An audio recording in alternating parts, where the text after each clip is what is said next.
पाकिस्तान से हिंदुस्तान वापस आई गीता के खानदान वालों की शिनाख्त हो गई है। इंदौर से वीडियो कॉलिंग पर गीता को उसका गांव दिखाया गया। गीता ने कई मुकामात को पहचान लिया। गीता ने अपने गांव दरभंगा के हवासा आने की भी ख्वाहिश जाहिर की। गीता का कहना है कि जब वो अपने गांव जाएगी तो उसे बहुत कुछ याद आ जाएगा।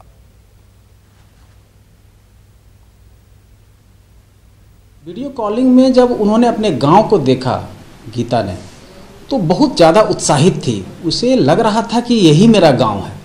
काफ़ी कुछ पहचानने की कोशिश कर रही थी, घर के आसपास के माहौल को, तालाब को, नाव को, वहाँ पर ईंट भट्ठे लगे हैं, उन चीज़ों को काफ़ी उत्साहित थी। वो रिकॉर्डिंग जो हो रही थी, जो वीडियो कॉलिंग पर बात हो रही थी, बार बार बोल रहे थे कि इस जगह को दिखलाइए, इस जगह को दिखलाइए। मुझे जो लगता है कि ये निश्चित तौर पर इसी क्षेत्र की बेटी है, क्योंकि काफ़ी कुछ समानताएं उनकी बात से, उनकी पहल करने से, उनके हाव भाव से लगता है, और काफ़ी उत्सुक थी उन चीज़ों को देखने के लिए। मंदिर, तालाब, घर द्वार, लोगों को, वहाँ के लोगों को देखने से उनके चेहरे पर काफ़ी मुस्कान आ रही थी कि उनको पहचानने की बार बार कोशिश कर रही थी।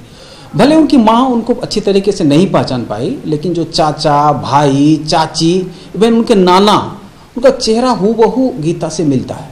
वो हमारे लड़की जगता लगती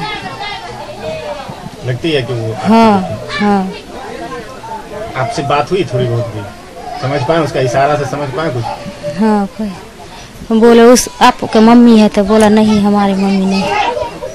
लेकिन आपको विश्वास है वो अगर दरभंगा आएगी तो पहचान जाएगी? क्या लगता है? हाँ, पहचान जाएगी।